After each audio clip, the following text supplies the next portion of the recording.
Pesamuan ingkang kinasih ing patunggilanipun Gusti Yesus Kristus. Kathah ingkang ngageni bilih Gusti menika Maha Kuwasa. Ananging kathah ugi ingkang kirang pitados. Sami kirang sabar nalika gadah pengajeng-ajeng ing salebeting pandonganipun dhateng Gusti. Sumangga kita sami ngemuti sabdanipun Gusti ingkang kaserat ing serat Filipi bab 2 ayat 6.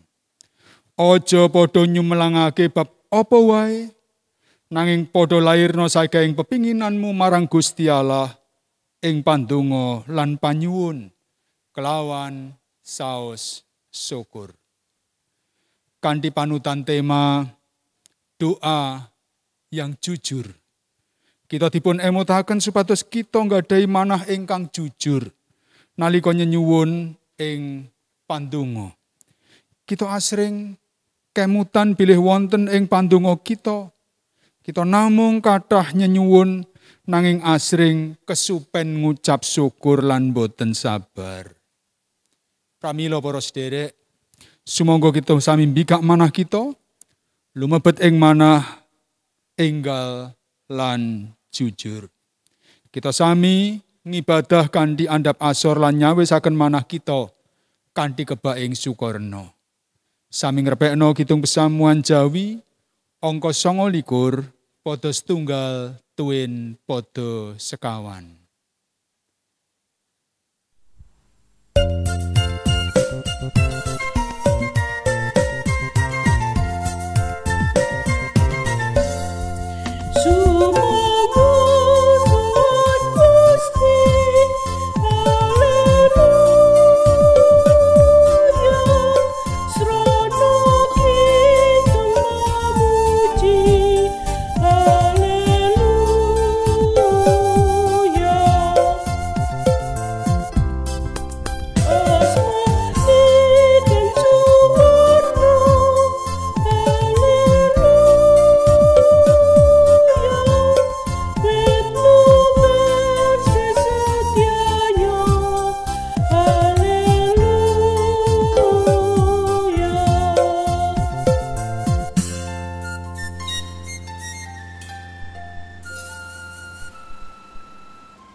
Pangibadah minggu kita menika kelampahanipun awit saking pitulunganipun Gusti Allah ingkang nitahaken langit kalian bumi. Milasih rahmat lan tentrem rahayu saking Allah Rama kita saha saking Gusti Yesus Kristus saha pitulunganipun Sang Roh Suci nunggila ing para sedherek sedaya. Amin. Samuan katuran sami lenggah. Para sedherek, pakaryanipun Gusti ing gesang kita menika elok.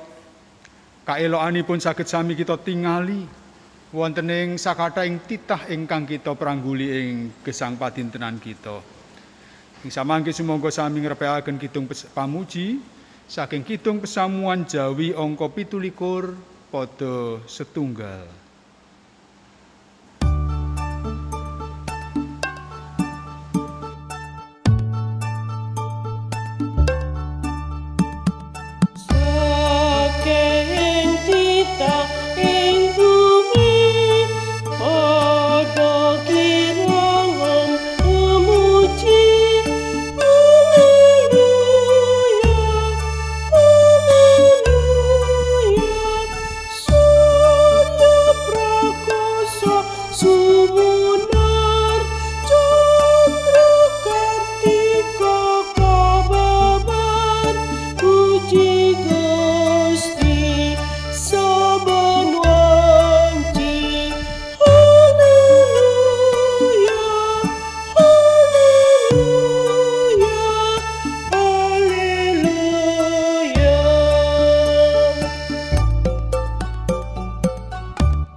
Pesamuan kekasihipun Gusti Ing samangke sumangga kita sami ngakeni dosa tuwin kalepatan kita wonten ing ngersanipun Gusti.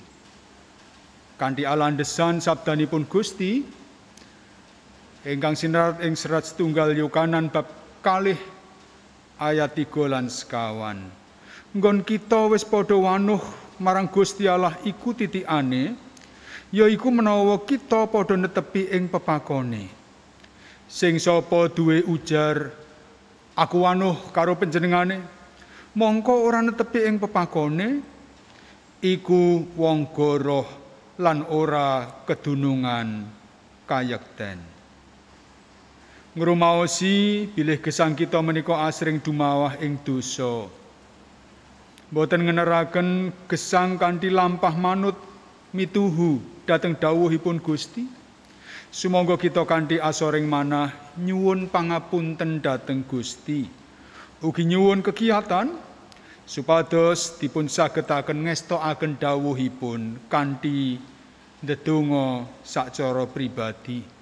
Mangke kula ingkang badhe mungkasi ing pandonga sesarengan. Sumangga sami ndedonga.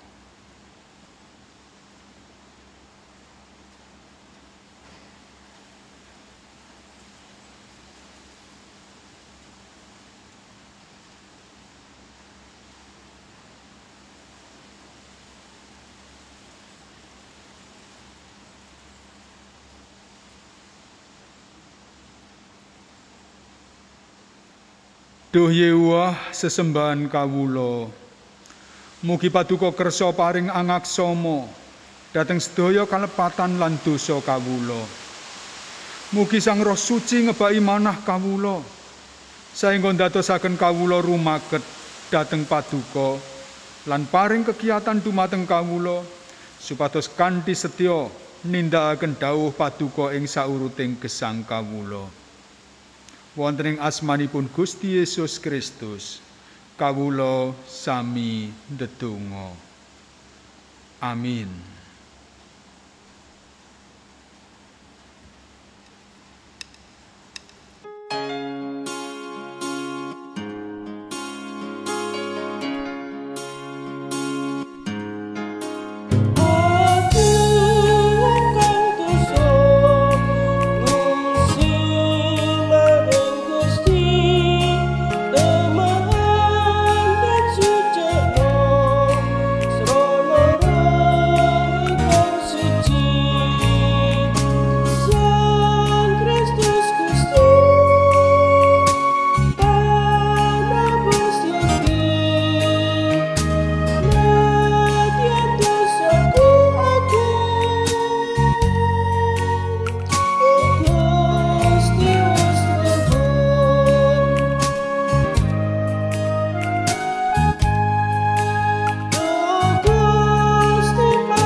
Para sedherek ing samangke swami kula aturi jumeneng.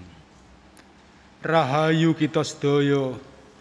Awit dhateng kita ingkang sampun kanthi jujur purun ngakeni lan nelangsani dosa. Gusti Allah kersa paring pawartosih rahmat. Kados ingkang sinerat ing Injil Matius bab 6 ayat gangsal tuwin 8 ingkang mekaten. Dene menawa kowe padha ndedonga, aja kaya wong lamis. Amarga iku padha seneng ndedonga adeg-adegan ana ing papan-papan pangibadah lan ing pojok-pojok ing lurung. Pamurihe supaya katana ing wong. Satemene pituturku marang kowe iku wis padha tampa pituwase. Dadi aja tiru-tiru wong iku. Awit ramamu mirsa ana sing kok butuhake sedurunge kowe matur. Para sedherek, mekaten pawarta sing sih rahmat lan pitedah gesang enggal peparingipun Gusti.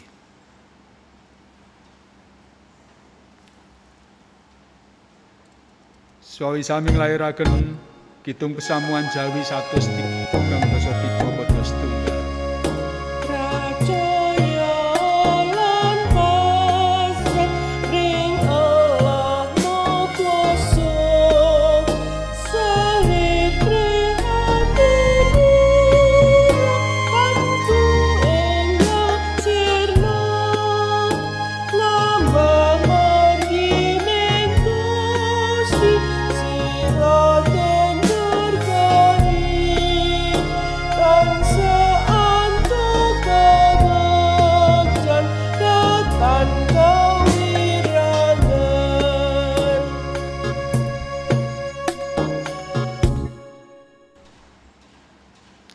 Samangke para sedherek, sumangga kita sami nyawisaken manah kita kangge nampeni tuwin gegilut pangandikanipun Gusti.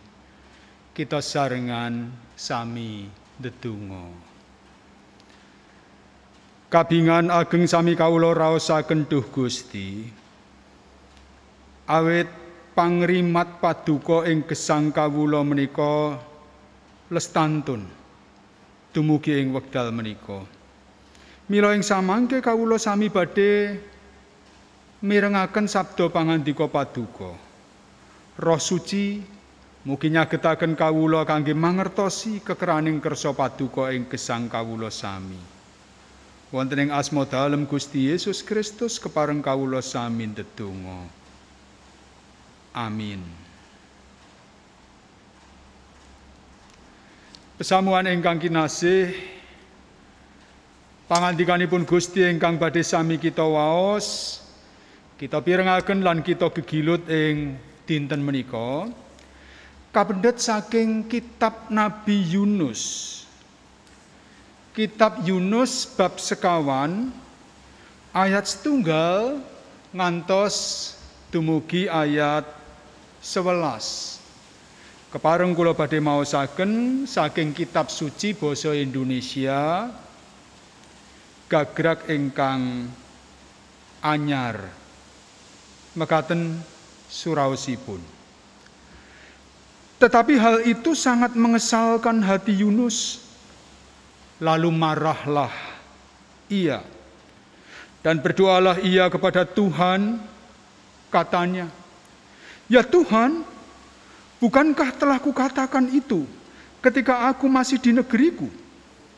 Itulah sebabnya maka aku dahulu melarikan diri ke Tarsis, sebab aku tahu bahwa Engkaulah Allah yang pengasih dan penyayang, yang panjang sabar dan berlimpah kasih setia, serta yang menyesal karena malapetaka yang hendak didatangkannya.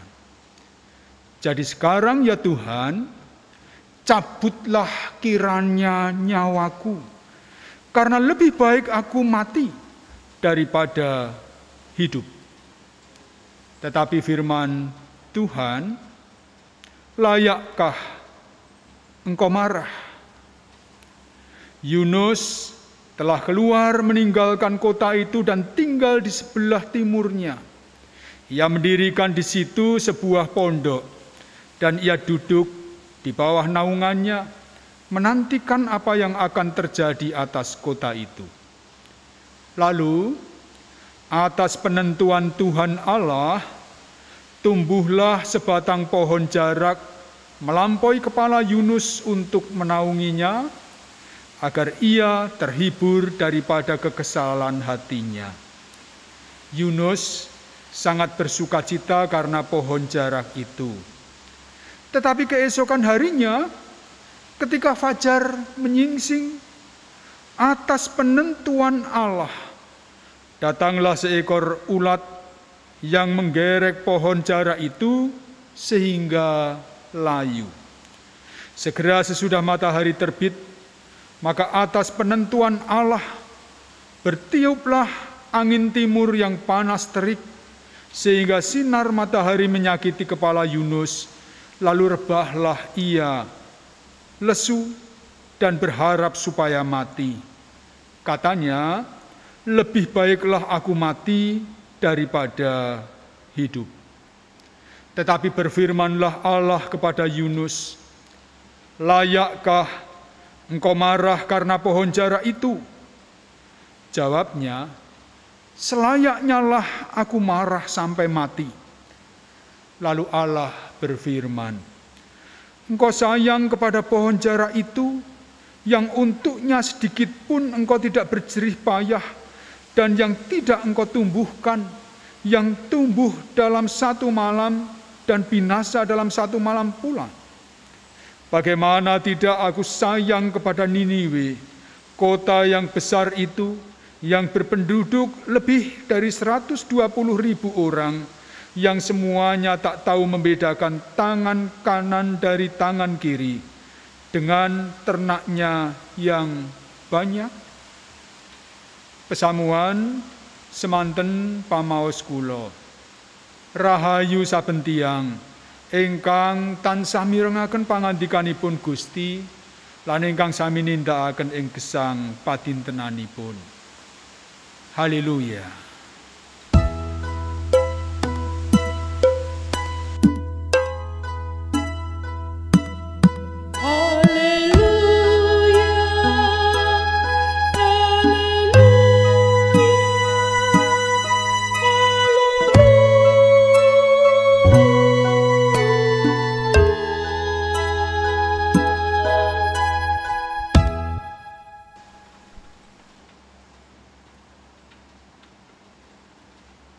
Saudara-saudara yang dikasihi Tuhan Yesus Kristus, pernahkah saudara marah kepada Tuhan?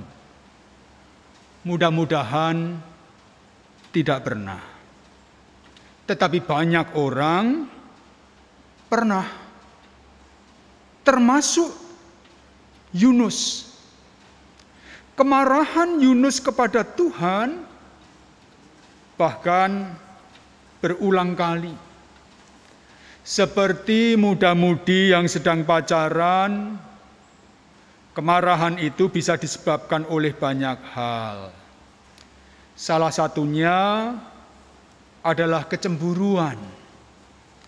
Dalam bagian bacaan kita hari ini, kecemburuan Yunus itu tampak saat Tuhan berkenan menyatakan pengampunannya atas Niniwe. Sejak awal, Yunus kelihatan kurang bergairah saat Allah mengutusnya ke Niniwe. Maka ia justru membeli tiket kapal ke Tarsis. Ia ingin melarikan diri dari Allah. Ia mau melayani, tetapi pilih-pilih. Kalau ke Tarsis, Yunus mau. Tetapi ke Niniwe, tidak.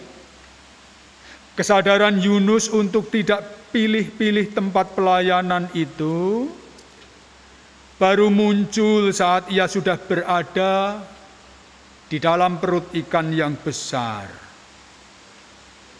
Ketika jiwaku letih lesu, teringatlah aku kepada Tuhan, dan sampailah doaku kepadamu. Dengan ucapan syukur akan kupersembahkan korban kepadamu, dan apa yang kunasarkan akan kubayar. Demikian Yunus berdoa memohon pengampunan Allah dalam Yunus 2 ayat 7 sampai 9. Dalam doa itu terkandung pula janji untuk menurut pada penyelenggaraan ilahi. Bahasa kerennya Providentia Dei. Dalam bacaan kita tadi 3 kali disebut penentuan Allah. Allah punya kehendak bebas. Maka bagi nabinya, yang ada mestinya hanya sendika dawuh. Mau apapun ku buat, ku cari roh dan kuat padamu Tuhanku. Begitu kan? Nyanyian rohani 91 bait yang pertama. Apapun yang Allah kehendaki, seorang nabi siap sedia untuk melaksanakannya. Maka Allah mengaruniakan kembali kesempatan bagi Yunus untuk diutusnya. Yunus tidak mati oleh badai, juga oleh ikan besar yang telah menelannya. Allah kembali mengutus Yunus ke Niniwe. Dan kali ini Yunus benar-benar pergi ke Niniwe dan mengabarkan berita pertobatan. Apakah misi Yunus ini sukses? Ya, tugasnya sukses. Niniwe bertobat. Bahkan oleh titah raja, pertobatan itu bukan saja dilakukan oleh orang-orang Niniwe, tetapi juga oleh hewan ternak mereka, oleh lembu, sapi, dan kambing domba mereka, yang semuanya turut berpuasa. Nah, mestinya Yunus bangga. Mestinya Yunus senang dengan keberhasilan ini. Tetapi ternyata tidak. Yunus justru marah kepada Allah. Mengapa Yunus marah? Sebab oleh pertobatan itu, Allah mengurungkan rencananya untuk menghukum Niniwe. Padahal Yunus sudah terlanjur mengucapkan nubuat bahwa 40 hari lagi Niniwe akan ditunggang balikkan. Lalu pikir Yunus, apa jadinya bila Allah mengampuni Niniwe dan mengurungkan rencana penghukumannya? Sebab seorang nabi dipercaya karena nubuatnya. Lalu bila Allah mengurungkan penghukumannya, maka Yunus bisa saja dianggap oleh orang banyak sebagai nabi palsu, sebab nubuatnya tidak terlaksana. Maka kata Yunus kepada Tuhan, cabutlah kiranya nyawaku. Seperti orang yang mengalami depresi berat, Yunus ingin mengakhiri hidupnya. Rupanya doa Yunus dalam perut ikan itu bukanlah doa dalam kejujurannya. Doanya seperti doa orang yang mau mengelabui Allah. Yang penting sekarang selamat, maka sekarang nurut dulu. Yang penting sekarang selamat, maka sekarang janjikan dulu, ya Tuhan, apapun aku siap. Yunus belum benar-benar bertobat. Ia cuma kapok lombok. Dalam bahasa Jawa ada istilah kapok lombok. Seperti orang yang makan sambal kepedesan lalu, sudah, aku nggak mau lagi. Nggak mau lagi katanya. Tapi nanti dia akan ambil lagi sambal itu lebih banyak dari yang tadi. Kapok lombok itu ungkapan untuk aku sudah tidak mau, tapi sebetulnya nanti akan diulangi terus. Yunus belum benar-benar menyadari bahwa bagi diri seorang nabi berlaku prinsip providentia Dei tadi. Dia punya misi, tetapi misinya itu harus disingkirkan untuk melaksanakan misi Allah. Yunus punya misi lain dalam pelayanan kenabiannya. Ia mengukur kesuksesan secara duniawi. Dan baginya, kesuksesan itu adalah bila orang mengagumi dirinya oleh karena ketepatan nubuatnya. Ia ingin menjadi besar melalui pelayanan kenabiannya. Prinsip pelayanan ini berlawanan dengan prinsip pelayanan Yohanes Pembaptis. Saat di dalam Injil Lukas pasal 3 ayat 30, dengan menunjuk pada Yesus, Yohanes mengatakan, ia harus makin besar, tetapi aku makin kecil.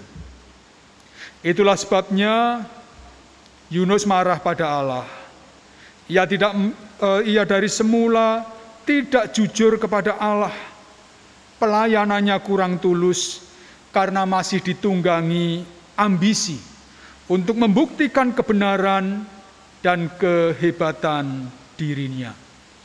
Misi pelayanan yang kurang murni seperti ini memang mudah menghasilkan tindakan-tindakan, bahkan juga doa-doa kemarahan. Dalam pelayanan yang ditunggangi kepentingan pribadi, orang akan mudah tergoda memaksa Allah untuk menuruti keinginannya. Kita pun juga mudah mempersalahkan Allah bila keinginan kita tidak dikabulkannya. Kita bahkan bisa menuduh Allah menjadi penyebab kegagalan atau penderitaan dalam hidup kita. Padahal sekali lagi, hidup dan pelayanan kita mestinya berjalan di atas dasar prinsip Providentia Dei. Penentuan Allah, penyelenggaraan Allah. Apa yang Allah mau dan bukan apa yang kita inginkan. Dalam kemarahannya Yunus ngambek. Ia memilih pergi keluar kota Niniwe, menyendiri, membuat sebuah pondok dan duduk menantikan apa yang akan terjadi atas kota itu. Ia memilih menjadi penonton dan bukan pemain bersama-sama dengan orang Niniwe. Tapi dalam kesendiriannya itu, tiba-tiba Providentia Dei itu kembali dihadirkan. Sebuah pohon jarak tumbuh secara ajaib di dekat pondoknya. Dan Yunus tidak habis pikir bagaimana pohon jarak itu tiba-tiba tumbuh dengan cepat hingga menaunginya. Maka dia kemudian mulai menyukai pohon ajaib itu. Tetapi keesokan harinya, tiba-tiba pula seekor ulat datang dan menghabiskan daun-daun jarak tadi. Maka Yunus merasa kepanasan oleh terik matahari dan angin kering yang begitu panas menerpanya. Dalam kondisi seperti itu, Allah hadir dan bertanya, layakkah engkau marah karena pohon jarak itu? Bila Yunus berhak menyayangi pohon jarak yang semalam tumbuh dan semalam kemudian mati, tidakkah Allah juga berhak untuk menyayangi Niniwe yang sudah bertobat itu? Maka bila kitab Yunus 1 ayat 1 diawali dengan kata ia memanggil nabinya untuk pergi ke Niniwe, ayat 11 yang menjadi akhir dari kitab Yunus ini menyajikan penutup yang apik. Bagaimana tidak aku menyayangi kepada Niniwe? Allah mesti kita tempatkan pada kehendak bebasnya.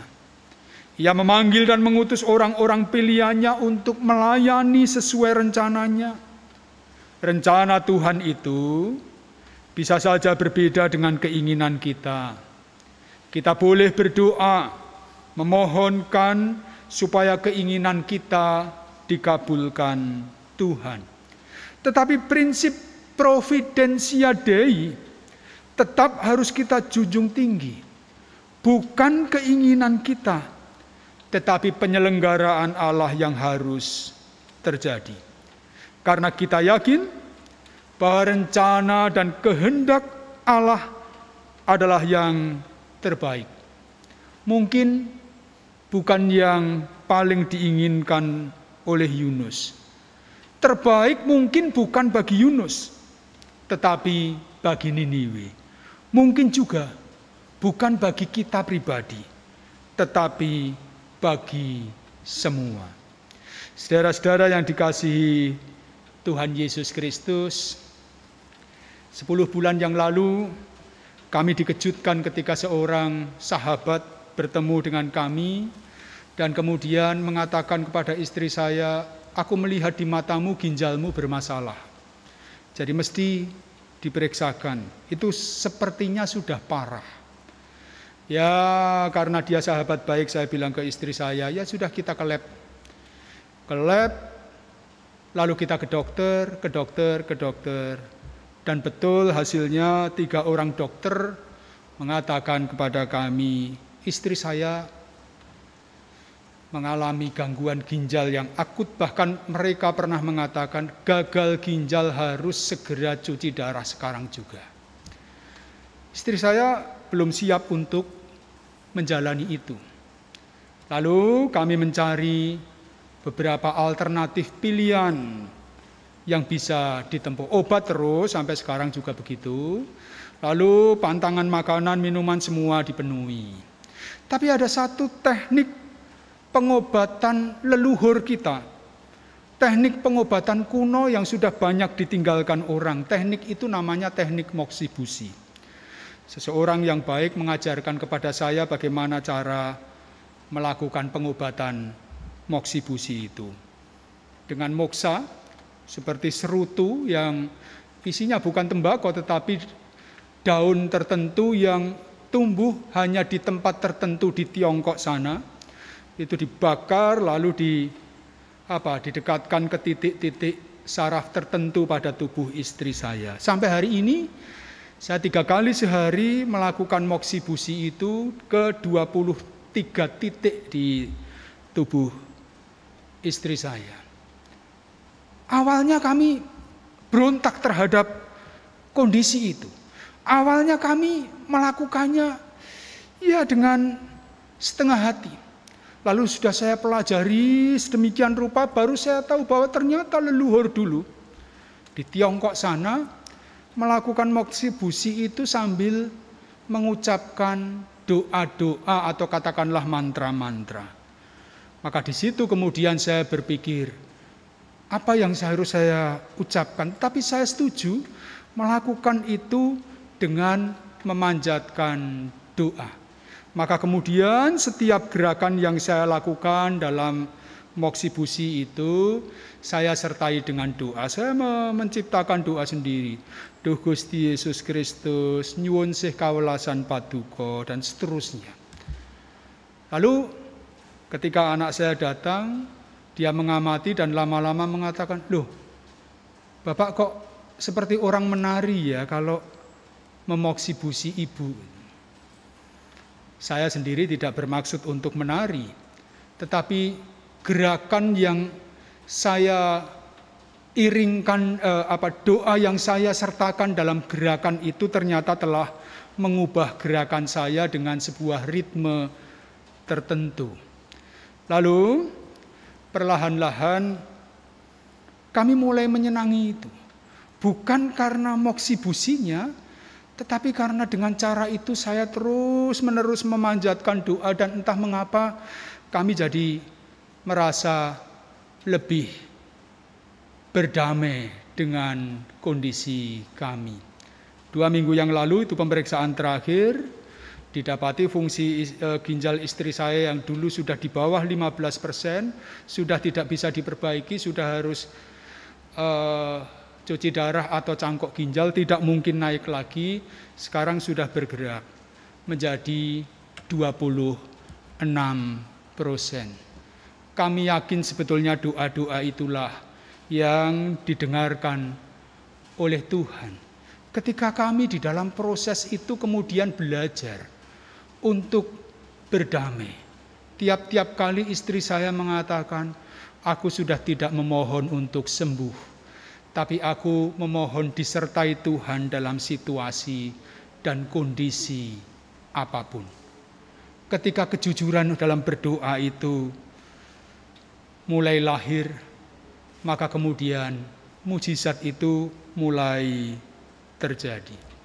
Tentu kami senang kalau Bapak Ibu juga mendoakan kami dan kita terus saling mendoakan. Catatan kita adalah doa yang jujur akan melepaskan kita dari kemarahan, melepaskan kita dari situasi yang menuntut menjadi sebuah kondisi yang berserah diri pada Tuhan. Dan dengan cara itu kedamaian kita rasakan, karya Tuhan hadir nyata dalam hidup kita. Amin.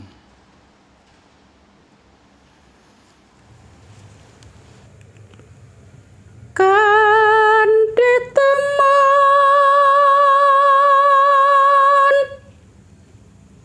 Nabi Yunus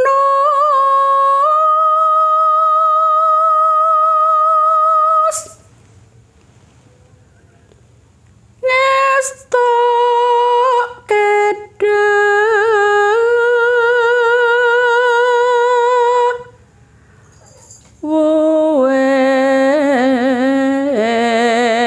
Gusti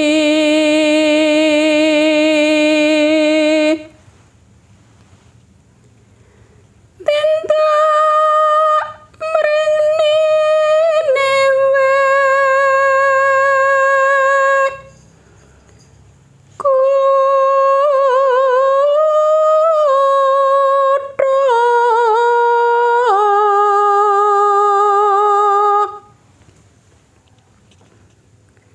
tinuntun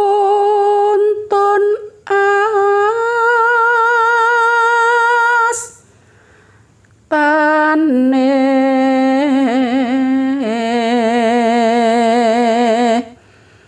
Gusti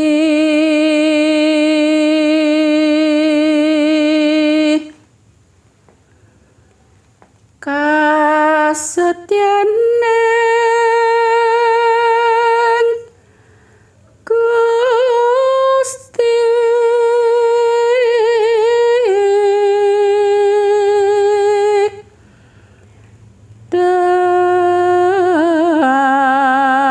datya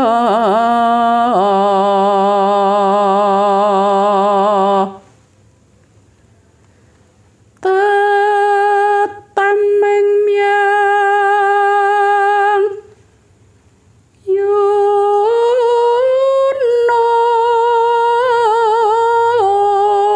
Yunus Nabi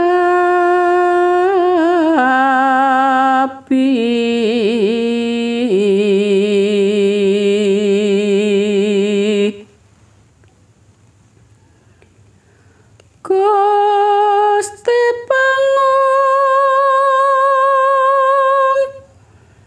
sen setuhu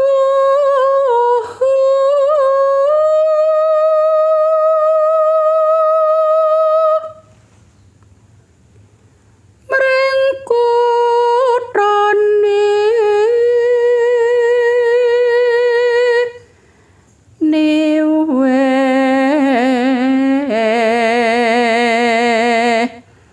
mriki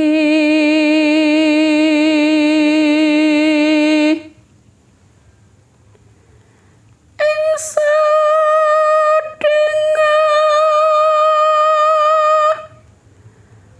dalan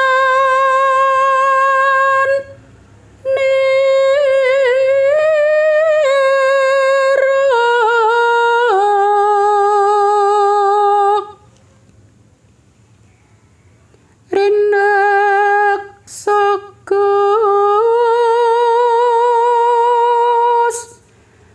pisah yakti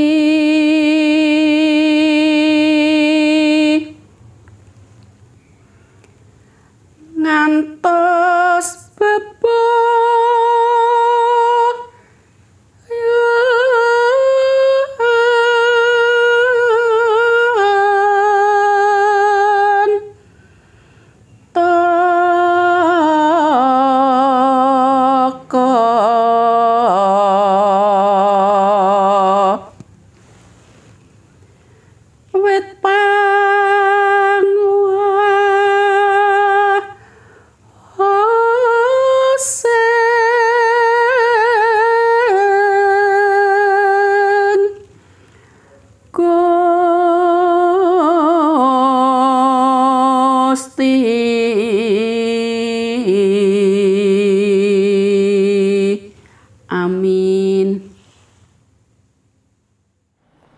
Pasamuan kagunganipun Gusti, sumangga kanthi jumeneng kita sesarengan nelakaken ngaken kapitadosan kita ingkang mekaten. Kawula pitados dhateng Allah Sang Rama ingkang Maha Kawasa, ingkang nitahaken langit kaliyan bumi.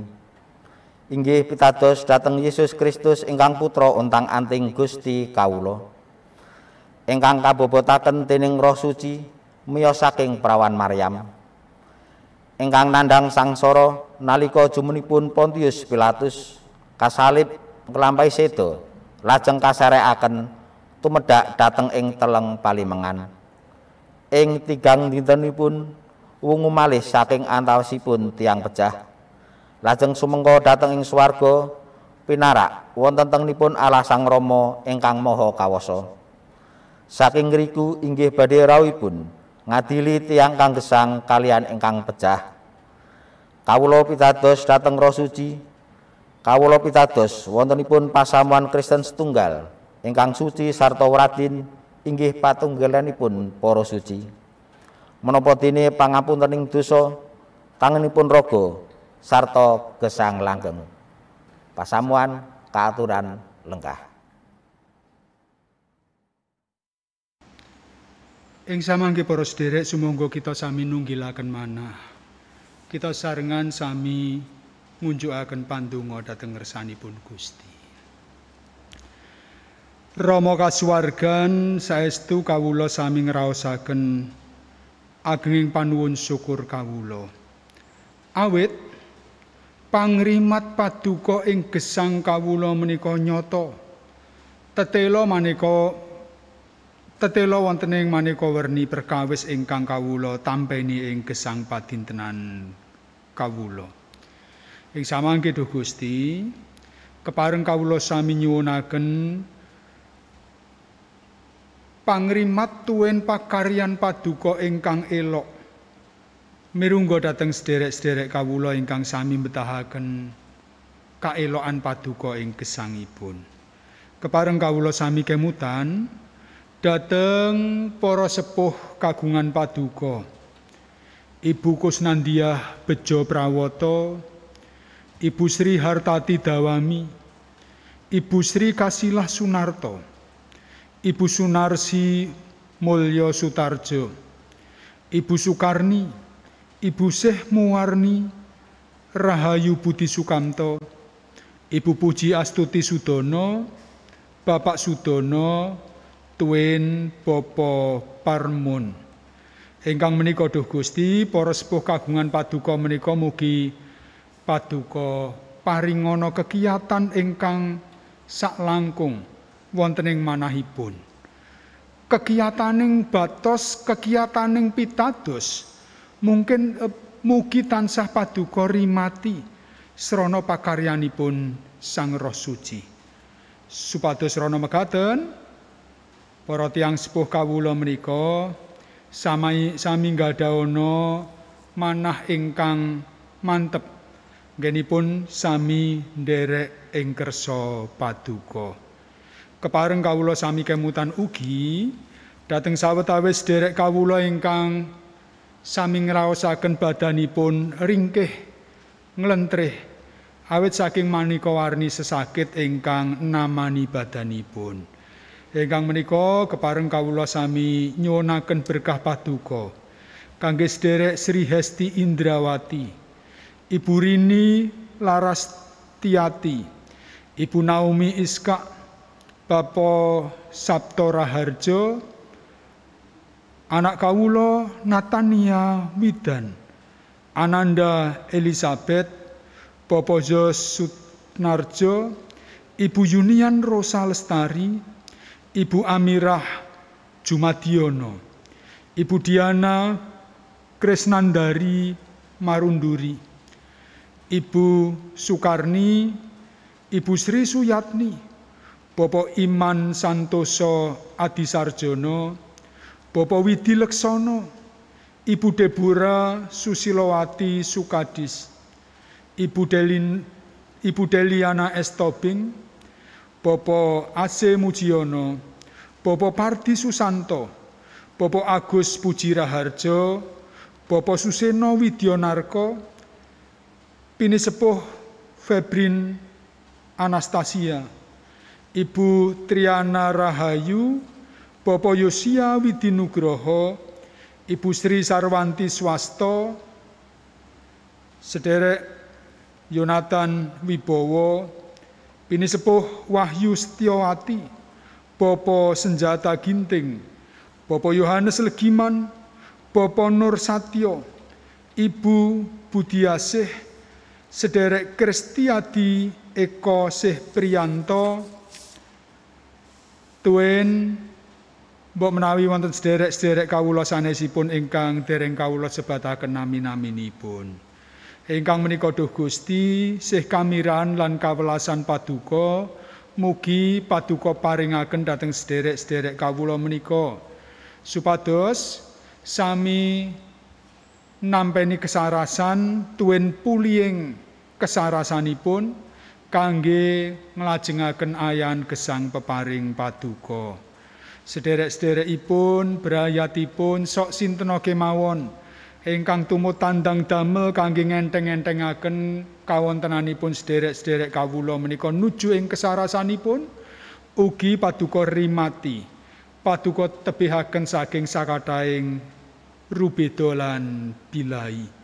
Kepareng ugi kawula nyuwunaken berkah paduka, mugi paduka paringaken dhateng brayatipun warganing pesamuan inggih sederek Joko Sulistiono ing Solo, Ibu In Paulus ing Ngayogyakarta, Ibu Raminten ing Kebumen, Bapak Kalam ing Kediri, Ibu Endah Hayuni Wulandari, tuwin Bapak Bambang Winoto.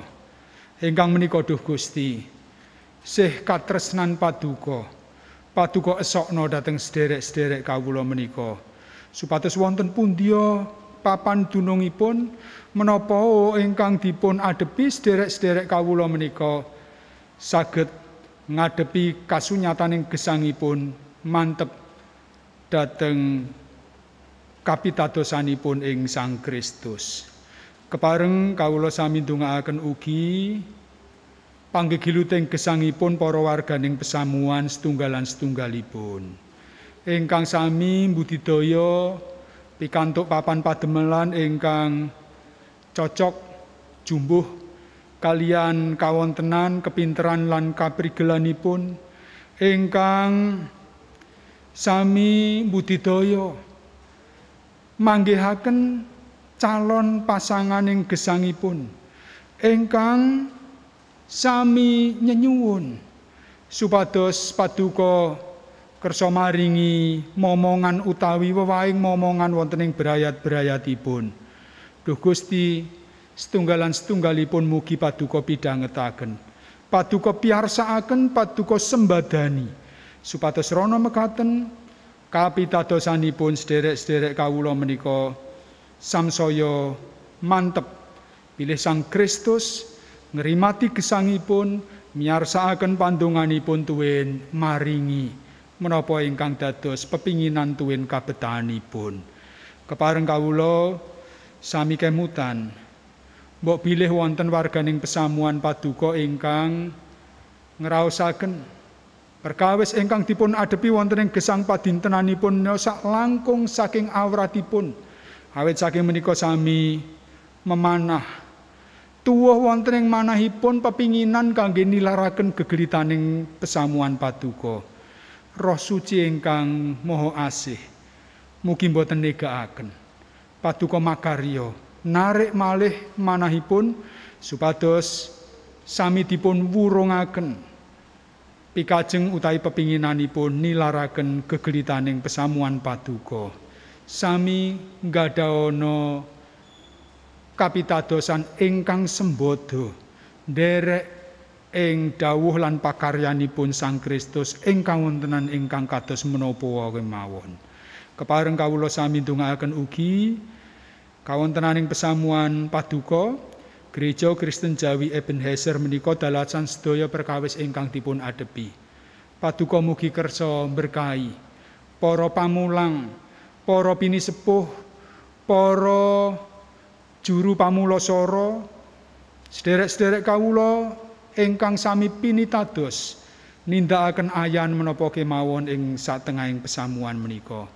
Paduka berkawana setunggalan setunggalipun supados saged sami nindakaken ayan peladosanipun kanthi sae kebak ing atanggel jawab lan sami kapisungsungaken kagem kaluhuraning asma Paduka. Temasrana mekaten pesamuan Paduka sami ngraosaken ayem tentreming gesang awit saking peladosaning para pelados sing pesamuan menika. Kepareng kawula ndongaaken pesamuan sak kiwa tengen kawula, GKJ Kanaan, GKJ Bumi Indah, GKJ Yeremia, wilayah Sawangan, ingkang sami mbudidaya pikantuk idin temah ugi saged sami yasa dalem pamujan Paduka. Duh Gusti, mugi Paduka piyarsakaken pepinginanipun menika lajeng Paduka sembadani nyumanggaaken badhe mawi margi menapa ananging kawula pitados Gusti mesti paring margi dhateng pesamuan-pesamuan menika. Kepareng kawula nyuwunaken panganthi Paduka dhateng sedaya ayan peladosan ugi pawarta sing Injil ing saklumahing negari tuwin saklumahing bumi. Paduka kersa berkahi supados pekabaran Injil menika saged lumampah kanthi sae ndatengaken ayem tentreming gesang ing satengahing masyarakat ing tataran ingkang pundi kemawon. Kepareng kawula ndongaaken sederek-sederek kawula para korban sesakit COVID-19, sederek-sederek kawula para medis, sederek-sederek kawula ingkang sami ngadepi panggegilut sambet kalian pambudidaya kangge sireping sesakit COVID-19 ingkang menika duh Gusti. Berkah Paduka, mugi Paduka paringaken kasantosan kasarasan peparing Paduka mugi tumama ing badanipun sederek-sederek kawula. Rama kawula ing swarga, semanten atur panyuwun tuwin panyuwunan kawula ing wanci menika. Sedayanipun kawula unjukaken dhateng ngersa Paduka kanthi alambaran asmanipun Sang Kristus Yesus ingkang paring donga, paring piwucal donga dhateng kawula ingkang mekaten. Duh Rama kawula ingkang wonten ing swarga, asma Paduka mugi kasucikaken. Kraton Paduka mugi rawuh. Kersa Paduka mugi kelampahan wonten ing bumi kados dene wonten ing swarga. Kawula mugi kaparingan rejeki kawula sak cekapipun ing dinten menika. So Paduka mugi ngapunten dhateng kalepatan kawula kados dene kawula inggih ngapunten ing tetiang ingkang kalepatan dhateng kawula. Menapa dene kawula mugi sampun ngantos katandukaken dhateng ing panggoda, nanging mugi sami Paduka uwalaken saking piyawon. Awit dene Paduka ing kakaguhan kraton sawisesa tuwin kamulyan langgeng selaminipun. Amin.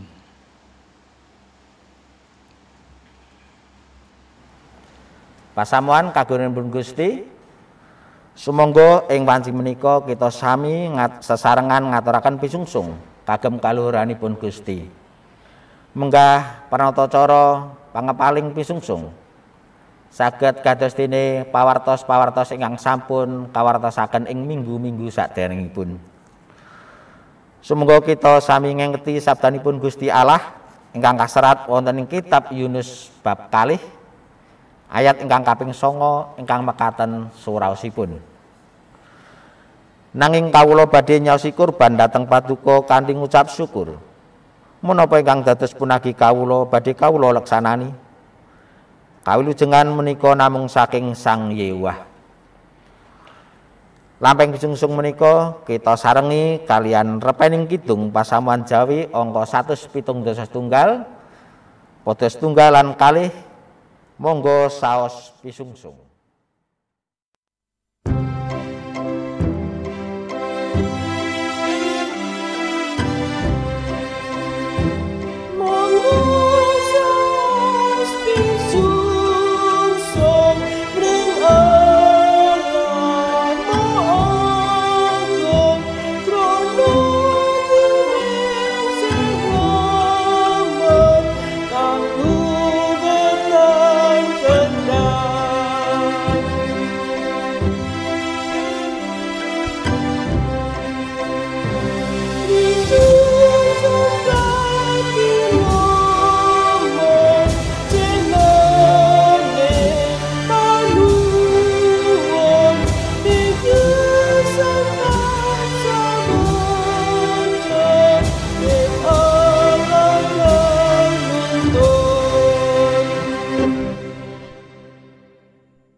Sumangga pisungsung menika kita sami aturaken wonten ing salebeting pandonga. Kawula dherekaken.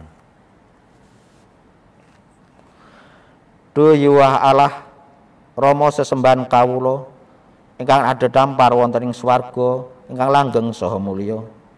Kepareng Duh Rama ing wanci menika kanthi raos andhap saha asor kapareng kawula sami sowan marang ngarsa paduka Duh Gusti.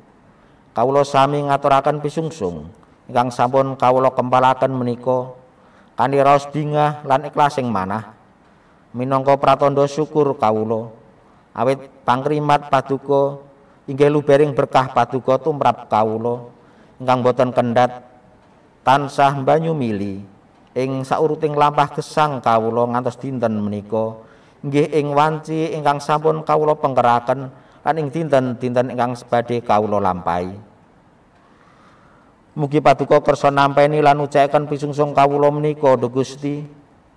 Paduka tansah ngampingi kawula sami inggih pasamuan menapa dene pradataning pasamuan ingkang kajibah piniji ngecakaken panggulawenting pisungsung menika.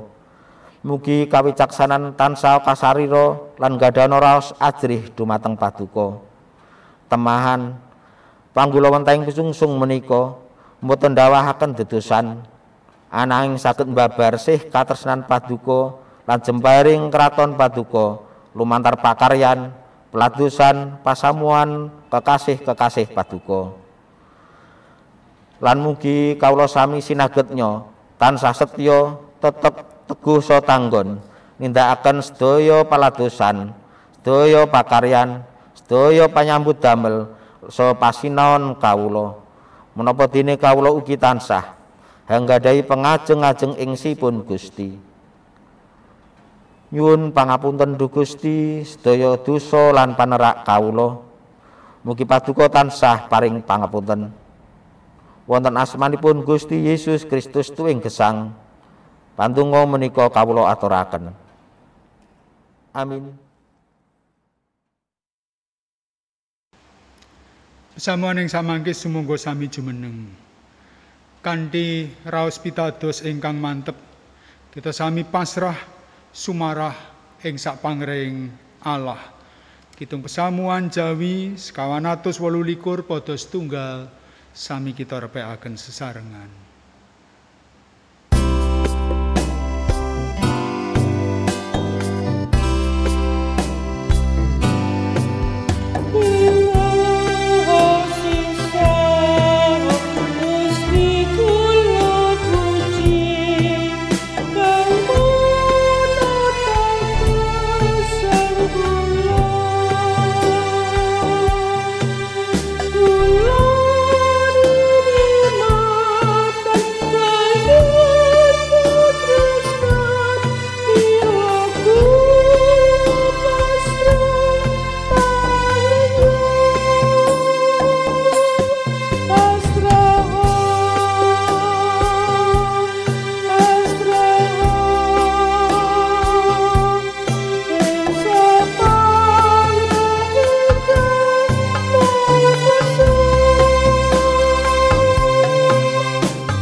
Para sedherek samangke sami ngenerno manah panjenengan dhateng Gusti.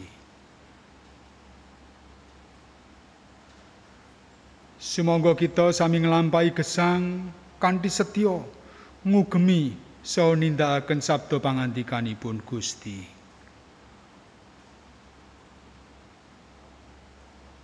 Pinujiya Gusti. Ing samangke sami mengkera saking pangibadah menika, mengkera wonten ing kamiranipun Gusti lan nampenana berkahipun. Pangeran Yehuwah paring berkah dhateng panjenengan lan ngayomi panjenengan. Pangeran Yehuwah nyunaraken wedananipun dhateng panjenengan lan maringi sih rahmat. Pangeran Yehuwah nungkulaken wedananipun dhateng panjenengan lan maringi tentrem rahayu. Amin.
Pesamuan mekaten lampahing pangibadah kita, mugi dados berkah ing gesang kita padintenan.